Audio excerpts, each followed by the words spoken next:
Welcome to the Thrive TV Show with Lauren Parsons, helping you boost your health, energy, and productivity.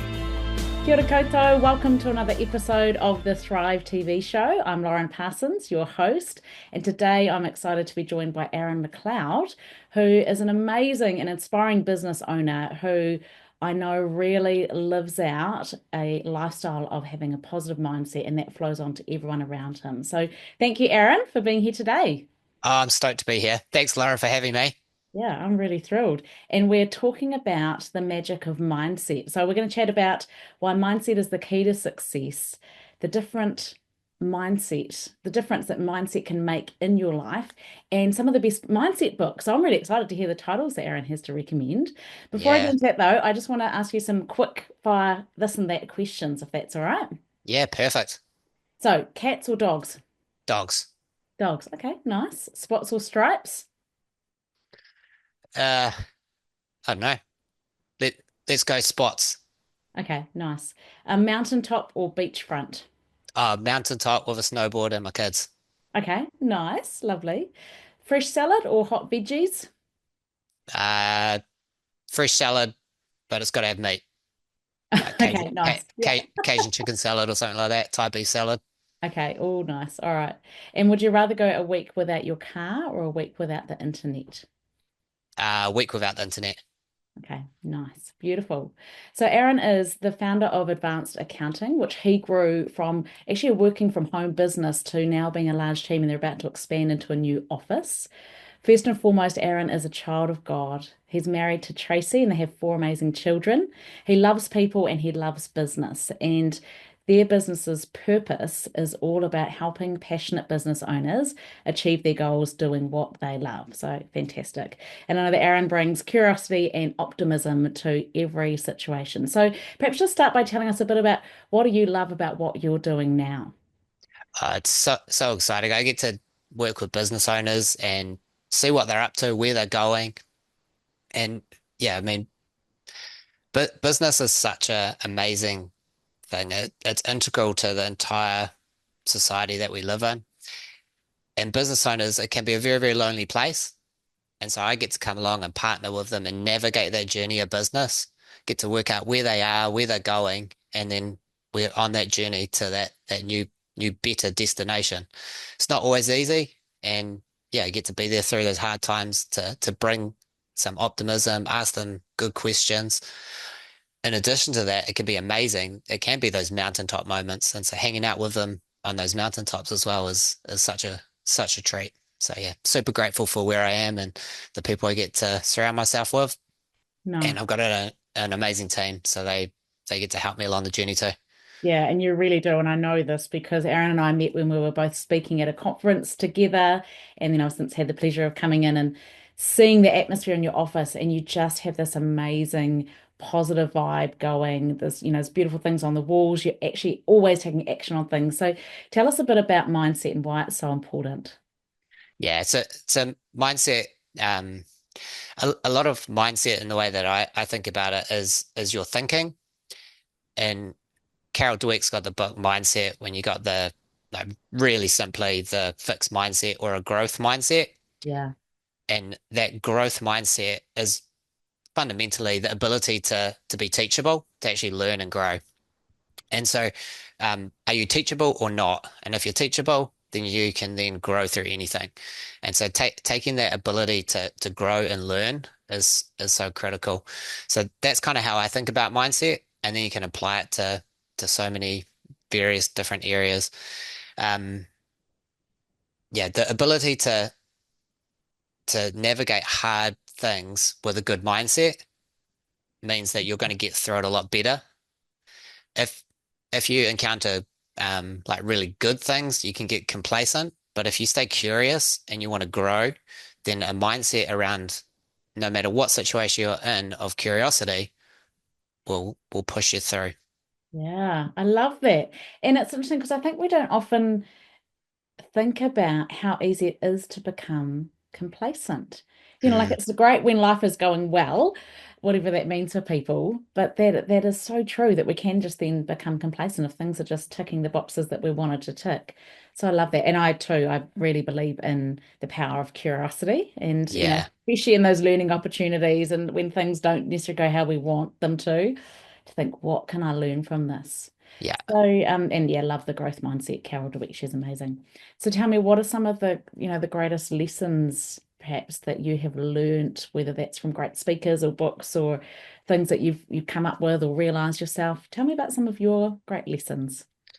I think your ability to reframe things is super helpful. So, if you have a situation that happens, is it happening to you or for you? Hmm. And you get to frame the story, and your mind, uh, yeah, the things that you think will then turn into actions in your life. And Yeah. so, if you, so last year I cut through some tendons and nerves in my hand, and Yeah. that's a horrible thing to Yeah. happen. And yeah, the the whole process of my hand being out of action and working through that, I could frame that up and like, oh, woe is me. Hmm. But I don't want to do that. And so it's actually, no, I'm going to get better and my hand's going to be as strong as what it was before. And so the physio was blown away at the end of the treatment period, how well I did. And so she gets to use me as a little bit of a test um, study when people are like, oh, no, I'm never going to get better because I've got better to the point where my left hand was actually stronger than my right hand at the Wow. end of the treatment on the strength, the grip strength. Yep. So yeah, so it did get stronger. Some of the feeling's not there, but that's nerve damage, but all Hmm. the movement and everything's back. And so that's kind of the power mindset. When you choose to move through something, you can. That's amazing. And I can just imagine, like as you say, it's like when challenges come our way, we can choose, are we going to go and sit in the woe is me camp and have a pity party, or we're going to think, oh wow, I'm going to work on this actually restoring. Because I can just imagine as a busy business owner, father of four, how having one hand out of action, oh my goodness, I would just find that so frustrating is my first thought. Yes. But and I'm sure there were moments along the journey as well. But to be able to come away from it and go, wow, this hand is actually stronger than it was before. Yeah. And then Oh. what can I learn through this? It forces you to innovate. And so then, yeah, I did more like talking type tools because I can't now type with one hand, and that was terrible. So Yeah. then it forces you to innovate and come up with different solutions. Yeah. So yeah, So I that's so think interesting. Again, we know that, like logically, we know that innovation often comes through challenge and adversity, but that's such a good example of it in action. yeah, yeah, So yeah. tell me a bit about what do you do? Do you have any sort of daily mindset practice, or, how do you take action in terms of cultivating the mindset that you want, Aaron? So I think mindset is also related to how you're feeling physically. So your Hmm. state, how you are impacts your the way that you're thinking. So you have to continue to exercise and look after your body and put the right stuff in. Hmm. So daily I'm an active person, so I want to make sure that every morning when I get up, I pray and then I take the dogs for a walk. And so I'm Hmm. starting my day. And so a couple of weeks ago, I didn't go for a walk a few mornings in a row when it was just miserable weather. Yeah. And I didn't know that I wasn't feeling as good until like the third day when I actually went for a walk. I said, oh man, I feel way better. Oh, that's because I haven't been for a walk for a couple of days. Mm. And so yeah, then play sport and do other things to keep moving and stay active. And I know that you're real big on moving and Yeah. staying active. And when you came into that team training with us, we played like active paper scissors rock, which was super fun. And Yeah, I think yeah, anyone that's heard me speak has probably played that game with me. yeah. Yeah. Yeah, it So is. yeah, And I think that the joy of that sort of thing, of adding in movement into your day, finding fun ways to add it in, finding short ways to add it into your day, that's part of my message because again, it's what we do daily that makes such a difference, isn't it? yeah. Mm. And so one of the really powerful books is The Power to Change by Craig Groeschel. Okay, And nice. and so that talks very much around those habits, and that links back to like Charles Duhigg's power habit and James Clear's Atomic Habits. Nice. Yep. And so one of the key things around the daily habits is you might have a goal, which might be a year out. If you make the goal the win, then if you're going for a gold medal and you don't get it, then have you failed? No, not necessarily, because the goal isn't necessarily, or success in winning isn't necessarily the gold medal. I mean, that's what you want, Yeah. but he puts the win is daily. Like every day you get to choose to win. And then have I done the daily action that's going to help me move towards the goal? Hmm. And so if you Yeah. make the daily action the win, then every day you're winning, and then that success continues to compound, and then Yes. you're going to get a really good result at the end. Yeah, absolutely. And it sounds so simple. I can recommend this also aligns very much with Darren Hardy, who's written a book called The Compound Effect. Yeah, And when I first heard the concept of it, I thought, oh, that sounds so simple. Should I even read the book? And then I read the book and I was like, oh, this is a brilliant book. Like it's yeah. super easy to read and incredibly inspiring. And he just, again, breaks down big vision goals into what are the daily habits, what are the weekly habits, things like his relationship habits to have a catch up with his wife and talk about, what's working well in our relationship. What can we do to just move it from, let's say, a 7 out of 10 to an 8 out of 10 or a 9 out of 10? Asking these questions on a regular basis. It was really confronting and just so powerful. It's just, yeah, he talks about the compounding effect of the little daily things. And I love that because And so what did you setting do, goals Lauren? are important. After you read that, what did you do daily? What action did you take daily to improve? Great question. This is a long time ago, so I don't know if I can remember exactly what it was related to that, but I do have what I call my daily non-negotiables. Yeah. And I often encourage when I'm speaking to audiences to come up with one. And I'm actually greedy because I have three. And they are to have to do my morning stretch. So my alarm goes off, just have a stretch for 4 minutes of one song. And actually I try and habit stack into that breathing gratitude and positive intention. So it's a very short space of time, but it's really fundamental for setting up the day. And my Yes. second goal is to have 4-second hugs with each of my loved ones. That builds oxytocin, that love and connection hormone. And just, And then if you're away, like you've just been away, so if you're yeah, away, then yeah, how I do you have to do it? fast on that for, I've just been over to Melbourne for 4 days and, so yeah, I just missed out on it. But I'm just conscious. I've still got the others. So I still made sure I did the other ones, the stretch and Yeah, the third one is getting out on for a walk or a run. So I made sure I got those in. So I don't always hit all of those three goals, but probably yeah. 90% of the time I Can can. you give them a 4 second like Zoom hug so you can try to like hug them through Zoom? Yeah, yeah. I've never actually done that, I think, but yeah, we definitely, yeah, try and FaceTime and Yeah. video call and things like that. Yeah, stay in touch. So it's just having whatever it is for people. Often it might be, yeah, spending time in prayer and meditation, spending time with your fur babies, having your favorite cuppa in the morning and making a ritual out of it. Just something ideally that's not going to take a long time, so it's really achievable to fit it in. And I think if we have a daily non-negotiable like that, especially if it's in the earlier part of the day, it just sets your day out, doesn't it? And do you measure that? I don't know that I do. Not in any formal way. Yeah. What about you? Yeah, so I've got the same thing. So I've got a daily checklist of four non-negotiables. Well, Okay, like four things that I intend to do every day. great. And then Hear what they are? yep, so no, number one is uh, I started this year based on last year where I set way too many big goals and Okay. didn't achieve a bunch of them. And I'm always trying different methods and playing around. So this year, after the disappointment of that, then I then learned and innovated. So decided to go, all Mhm. right, cool. What am I going to do daily? And then I'm going to measure it because what you measure, you can manage. Yeah. So I then started measuring daily these four things. So one is like in the morning, I make sure that I'm praying before I go for my walk. And so I'm Hmm. ticking that off. Have I spent that time with God before I walk? And then the next one is, have I served my wife? So Trace's love language is acts of service. What have I done today to serve her? And so then I'm writing down what it is that I'm doing to serve her.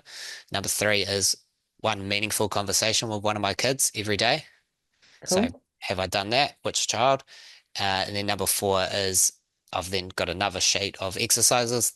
And so same thing as with your stretching. I've got some stretching and just, yeah, some basic body weight stuff, press ups and whatnot. So yeah, and I'm ticking those off every single day.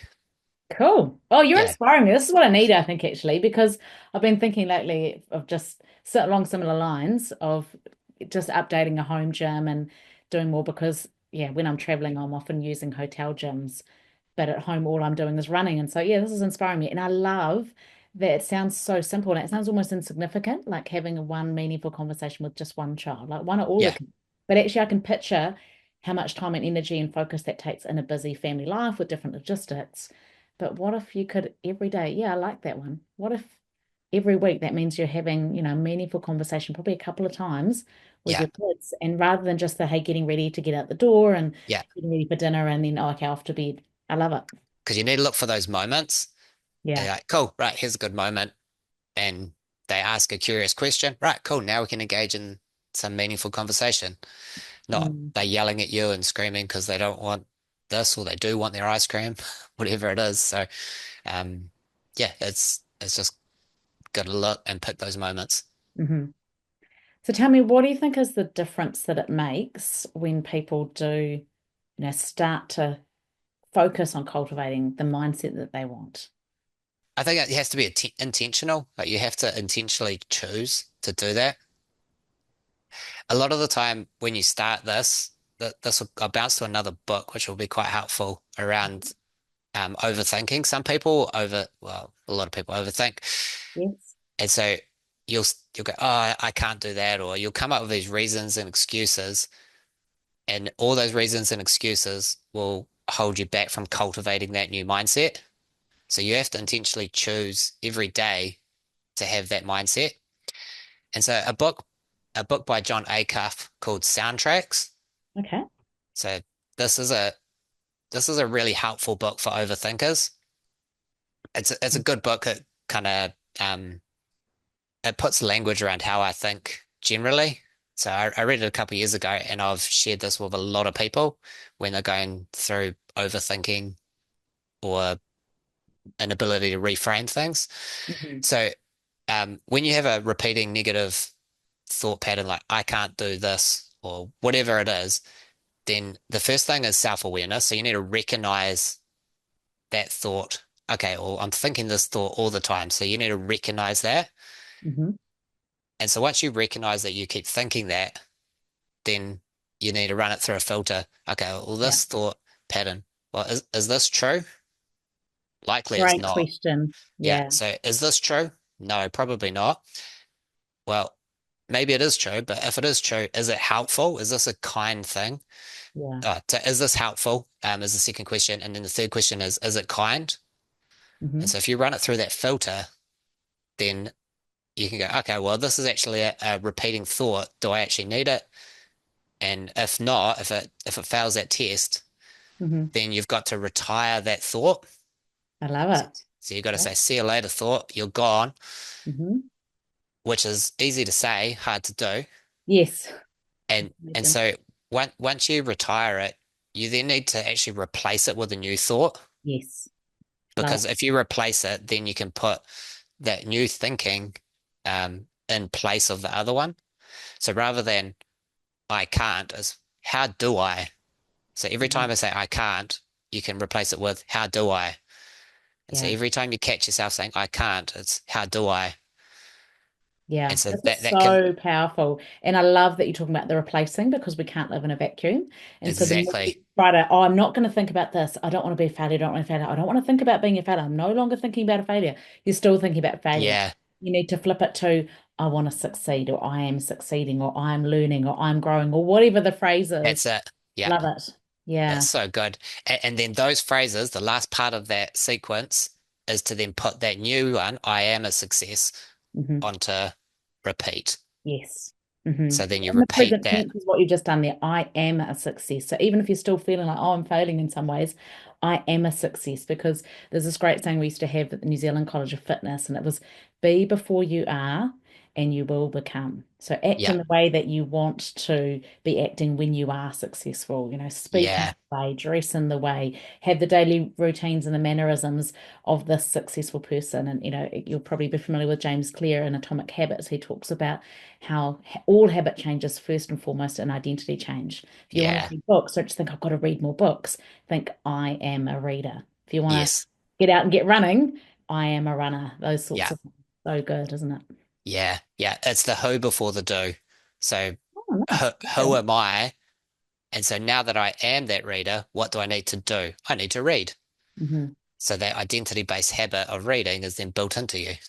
Yeah, I love it. And it's just reminding me of how powerful it is, the thoughts we think, the words we say to ourselves and to others. And what I love about what you just shared before is I've never heard that in relation to self-talk when you talked about, is it true? Is it helpful? Is it kind? I've seen that. I can picture seeing it on slides of speakers in the context of what you say to others. Like before you Yeah. speak to someone else, is it true? Is it helpful? Is it kind? But how even more important is it to filter our own self-talk with those brilliant questions? Yeah. And it ties back to a biblical, the way that I filter it through the Bible is take every thought captive and make it obedient unto Christ. Hmm.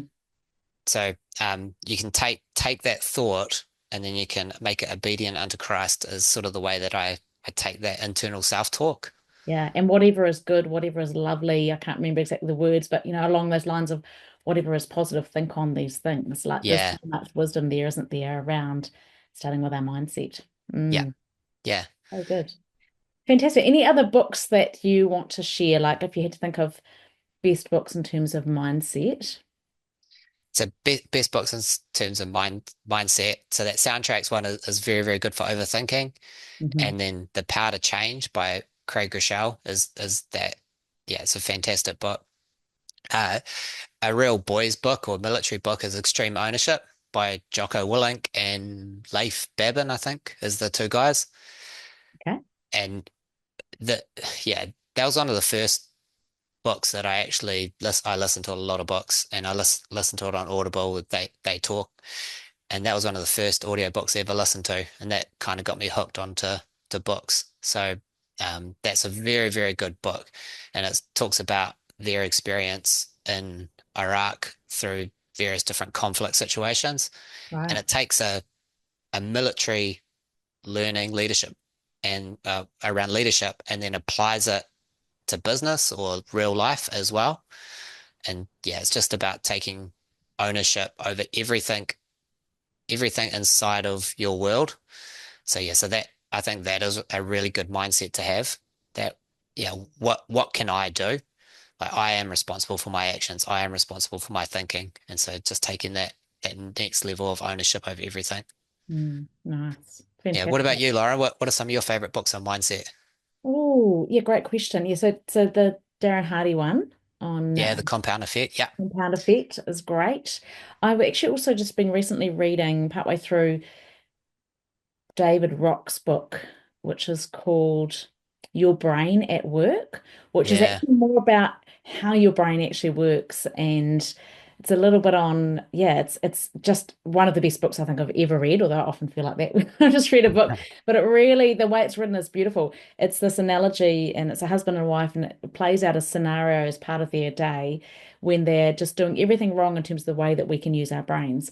And then it replays it with them actually doing it in a different way. And it explains the brain as if it's a stage with an audience, and that there's Mm, actors on the stage, so you can only have so many thoughts in your mind at once, only so many actors on the stage. You can only play one scene at a time. If you're recalling things from your memory, that's people in the audience. If they're in the front rows, it's easy to recall. If they're way up the back, mm, it's harder to find them. And it just has this really strong analogy that makes it one, simple to understand, easy to read. And I just feel like it's one of these books everyone should read. It's almost like the hacks to understanding how your brain actually works, how to activate creativity, how to know when to pause, how to know how to focus, how to inhibit actors from getting on stage that you don't want on stage, and how to mm. stop negative thoughts. That's probably, yeah. Again, I've just read it really recently. And then coupled with that, another brilliant book is called Physical Intelligence Okay. by Patricia, Peyton, and Claire Dale, I think is the co-writer. And that's more about how your body and your posture and how you hold yourself and how you move actually flows on to affect how you Mm, think. And so that whole, I really like that link between your physiology and your psychology. What you do with your body affects your mind. yeah. And again, it has great storytelling in it where it talks about an executive who's supposed to be doing a presentation and they just get a call from the client. It's now going to be 5 minutes rather than 20 minutes. And they could go into a panic and turn up at work stressed and frazzled, but they actually choose to use things like slow breathing, extended gait, so extending the way that they walk, shifting their posture, connecting with a loved one, having a hug and saying, hey, they've got this change of plan. So all these different strategies and tactics that mean that they arrive at the office cool, calm and collected to talk to the team to say, hey, this is the change of plan team. This is how we're going to handle it and we're going to move forward. So rather than spiraling into the panic part of the brain, they're actually taking control. So I feel like those two books together, they're almost like the instruction manual of how to use your body and how to use your brain. Yeah, that's cool. Yeah, and I haven't read either of those, so I've got two new books to add to my list. Yes, that's good. Well, Yeah. for those listening in as well, love it if you are listening in to put a comment down below. Let us know what's one of the best books you've read and just give us a one sentence of what you loved about it, because that's always helpful for context. Yeah. Yeah. And you said for your audience, a lot of the people are very busy. Yes. And so one really good, I mean, it is a mindset thing. Like you can take mindset out of anything. It is a productivity type book called Buy Back Your Time by Dan Martell. Okay. The mindset of exchanging your dollars for time is a way to think. And so you can get more time back by buying it. So if you clean your own house, you can pay to get a cleaner to clean your house, is like a practical example. So if you've got a business, then you can hire to buy back your time. And as you hire to have more time, then you can personally start growing the business because you're going to spend time in higher value activities. So it's just a different way to think about money and time and the correlation between the two. Yeah. So powerful. And yeah, particularly for, as you say, for business owners to get that mindset of, or anyone actually who's holding on to things rather than delegating them to their team, because it's so easy to think, oh, I'm the best one. I'm the only one that knows to do, I can do it the best. To think, well, actually, if someone can do this 70% as well as I can, if I can delegate this, empower them with a new skill, free up my time to do even higher value activities, it makes logical sense, but I get that it's a very emotional process for people, I think, sometimes to be able to let go of those things. Yeah, absolutely. So yeah, so no, that's certainly another book to add to the list. Fantastic. Well, it's been so nice chatting to you. I've loved hearing different perspectives on things that I've heard before, really going to take that away with me, and the idea of tracking the daily things that you're doing. Yeah, I'll let you know how I go with that. So if people wanted to connect with you, Aaran, what's the best way to do that? So they can go to our website, advancedaccounting.co.nz, or they can see me on LinkedIn. So it's just Aaran McLeod on LinkedIn. But Aaron's also spelled funny. It's Aaran. Yes. So yeah, so it's Aaran, Aaran. Yeah, McLeod. Unique. People will find you. Yeah, wonderful. Oh, well, All thank right, you so amazing. much for the I time. really appreciate. Yeah. Yeah, before we wrap up, I would just like to say, if there was one final piece of advice or thought that you'd like to share with our listeners, what would that be, Aaran? I reckon you need to live towards actually helping people and having an attitude towards helping others. I know it's so often people will just look after themselves, but if you have more of an outward looking after other people kind of attitude and mindset, then everything actually gets easier because you're helping other people and other people then will help you. And so we're then in community, moving together, and everything is just easier when you're in community. Yeah, beautiful. And I know you live this out. Literally, Aaron's questions before we came into the recording was, what can I do to add value today? How can I help you, Lauren? So thank you so much. So nice to connect with you and just to share your wisdom and your optimism with others out there. So thank you for your time. Yeah, no, I really appreciate you having me on. And yeah, you have an awesome day, Lauren. Thank you so much. And thanks to everyone that's tuned in. That's been another episode of the Thrive TV show. Go out and thrive. Thank you for listening to the Thrive TV show with Lauren Parsons. Visit thrivetvshow.com to access the show notes and discover our fantastic bonus content. And be sure to subscribe so you don't miss the next inspiring episode.